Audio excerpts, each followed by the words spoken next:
مرحبا، أنا ماريا. واليوم رح نقدم لكم ستار بريد. رح نعمله بنكهة القرفة والسكر. وصفة كتير طيبة مناسبة هلأ للأعياد، جدا لذيذة، وأكيد في كتير حشوات وكتير خطوات رح أعطيكم إياها بالتفاصيل. الحشوات فيكن تغيروا فيها على ذوقكم، كل التفاصيل رح أعطيكم إياها خلال الفيديو. الخبز كتير هش من جوا، طعمته وشكله جدا جدا رائعين، وعن جد سوبر يامي.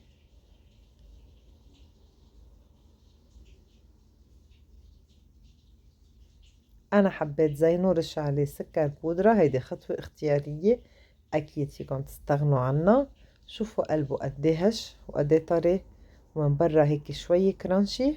وخلينا هلا نبلش بالطريقة والمقادير.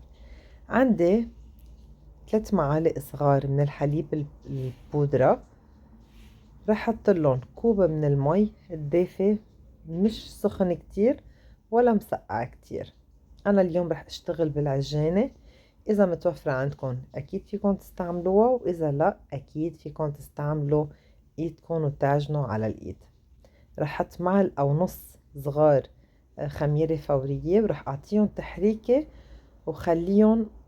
قبل ما اعطيهم تحريكة رح احط ربع كوب من السكر واعطيهم تحريك يخلي كل المكونات تدوب مع بعضها. الخميرة لازم ندوبها بحليب او مي فاتر، لا سخن كتير ولا مسقع. اذا حطيناها بمي سخنة او حليب سخن رح تموت وما رح تشتغل ابدا. رح غطيها وحط على جنب وبلش عير الطحين. انا بدي 450 جرام من الطحين، رح انخلون بيطلعوا 4 اكواب. كذا حدا سألني كيف بتعيري يعني وزن، وأنا حاطة شي تقل على الجاط أو مصفية، ومثل هلأ جاط ومصفية. بكل بساطة في كبسة بتصفر، يعني انتو فيكم تزيدوا مكون فوق مكون، وكل مرة تسفروا الميزان كأنكم مش حاطين شي. فعم بلش انخلون، وبهذا الوقت الخميرة تبعيتي تركتها هول 3 4 دقايق 5 دقايق لحتى تتفاعل. بأغلب الوصفات أنا كتير بفضل إني أنخل الطحين، بيعطيني نتيجة أفضل. كنت مفكرة حط 3 كاسات و3 أرباع، ضل بدي شوي صغيرة، يعني هن معلقتين صاروا 4 كبايات على القد. شايفين؟ نخلتهم، صار فيني أحطهم على جنب. رح أحط لهم رش صغيرة من الملح، تقريبا نص معلقة صغيرة. وعندي بيضة كاملة بحرارة الغرفة، رح احط لها نص معلقة صغيرة من الفانيليا لحتى تشيل زنخة البيض، وكمان بتعطي طعم افضل بالعجين. خليني فرجيكم كيف تتفاعل الخميرة تبعيتي. بيطلع هيدي الرغوة او الفون على وجه الخميرة، يعني خميرتي صالحة. اذا ما طلعت هيدي القشوة ما تتعذبوا وتعجنوا، لانه ما رح تنجح عجينتكم ولا باي شكل من الاشكال. بالعجانة رح حط الخميرة مع السكر والحليب، البيضة مع الفانيليا، وعندي كمان 50 جرام من الزبدة الدايبة منها سخنة بس بحرارة الغرفة. رح اعطيهم تقليبة، فيكم تستعملوا ويسك الايد كمان اذا رح تعجنوا بايدكم، وبس ياخدوا يعني يندمجوا مع بعضهم هيك. بلش ضيف الطحين.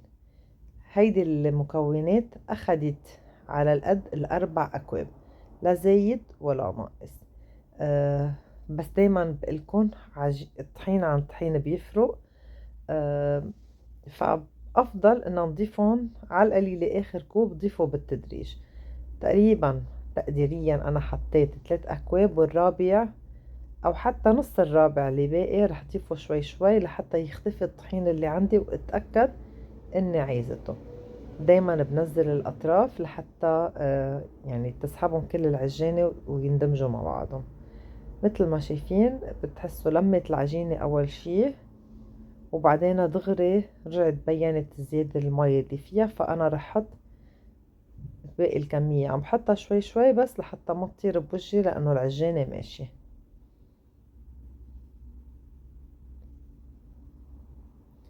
أخدتهم على القد، طلعنا قد بقد الطحين مع السوائل اللي حطيناهم. رح شيل الأطراف هيك أفضل. وإذا العجينة تبعيتكم في كتير عجينات ما بتجيب يلي بكعب الجاد، فيكن تخلطون بإيدكم لحتى تحطوا اللي فوق تحت واللي تحت فوق. ورح خليها تعجن بين ال6 و7 دقايق، ما بتاخد وقت ودغري بيطلع النتيجة الممتازة. هيدا الجات يلي رح خمر فيه، رح حضره حط له شوية زيت نباتي لحتى حط العجينة فيه. بس بدي خمرها وريحها. فيكن تضووا الفرن هيك شي 3-4 دقايق يحمى وتطفوه، ويصير فيكن تحطوا العجينة فيه. هيدا أفضل اختبار إني أجرب افتح العجينة بهيدي الطريقة وما تتخزق. لازم تكون مطاطية العجينة لحتى أتأكد إن كمية العجن كافية. رح حطها بالزيت أول شي هيك غلفها لحتى ما تنشف، وسكرها بكلينج فيلم وحطها ساعة زمان 60 دقيقة. بيطلع عندي هيدا القوام الرائع. شوفوا البابلز يلي موجودين، وشوفوا قوامها شو فلافي هيك طيبة عن جد كتير رائعة. الشغل بالعجين كتير حلو. رح ظهر الهواء اللي فيها ونزلها على الكاونتر وقصها 4 قطع متساوية. هيدي أفضل طريقة لأني قصة أول شي بالنص والنص لقسمين، صاروا عندي على النظر 4 عجين متساوي. بغطيهم بتركهم هيك شي دقيقتين يرتاحوا، ورح حطر الحشوة تبعيتي. رح حط 4 ملاعق كبار من السكر ومعلقة كبيرة من القرفة المطحونة. أنا بحب القرفة زيادة فعم زيدهم شوي. فيكم تحطوا كتير أنواع حشوات، فيكم تحطوا أي نوع شوكولا انتو عايزينه، أو أي نوع مربى انتو بتحبوه، أو حتى مثلا أورنج، مثلا تبشروا برتقان مع شوكولا بيطلع كتير طيب وسكر، أو مع بلا شوكولا وبرتقان وفانيليا كتير كمان بيطلع ناجح. مديت 2 عجينة فتحتهم تقريبا قد بعضهم. وخطوة اختيارية، رح حط زبدة على الكعب على أول عجينة بس. فيكم تستغنوا عن هيدي الخطوة. وارجع رش السكر مع القرفة تبعيتي ومدها هيك بإيدي. أنا فردت العجينتين تقريبا قد بعضهم مثل ما قلنا. رح حط فوق العجينة التانية ما كتير بوصل للأطراف لحتى أقدر سكرها. هلا إذا ما وصلت الأطراف لبعضها ما بيأثر، فيكم تمدوها هيك مثل ما شايفين وصاروا عقيس بعضهم. مش ضروري سكر الأطراف. خليني أفرجيكم كيف منقصها. منحط أي شي مستدير هيك دائري، ومنقص أول شي النص وبعدين تاني نص. صار عندي 4 قطع متساوية، وبعدين كل نص بقصه 2. أنا بشتغل شوي على السريع هون، ضل حافظ على شكل الدائرة اللي حطيته ما أوصل عليه. وبعدين كل نص بقصه بالنص كمان. شايفين كيف بيصير عندي 16 ترانش. وهلأ رح نبلش نشكلهم بطريقة كتير حلوة. الفرن عندي أنا بعد ما ضويته لأنه عندي مدة تخمير تانية. وهاي الكمية عملت لي 2 ستار بريد، يعني 4 ترغفة كل 2 بحطهم فوق بعضهم بيعملوا لي 2 ستار بريد. هلأ خليني فرجيكم التشكيل. بلقط 2 عجين، طرفين عجين، بلفهم عكس بعضهم مرة واثنين، والتالتة بعدين بلزقهم ببعضهم بهيدي الطريقة. بلف 1 2 3 وصارت عندي جاهزة.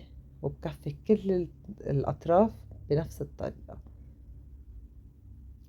أهم شي لفها 3 لفات لا أكتر ولا أقل ليطلع عندي الشكل كتير مرتب ومنمق.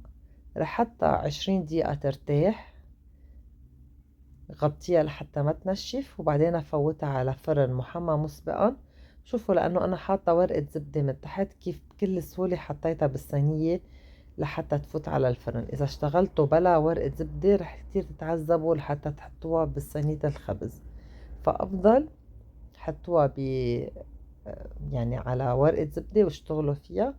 وبعد ما ترتاح وتتخمر رح فوتها على الفرن ومن بعدها بطلعهم بعد تقريبا 20 دقيقة. تطلع عندي هيدي التحفة الفنية. طعمها عن جد كتير كتير طيب. فيكن تتفننوا بالحشوات يلي انتو بتحبوها.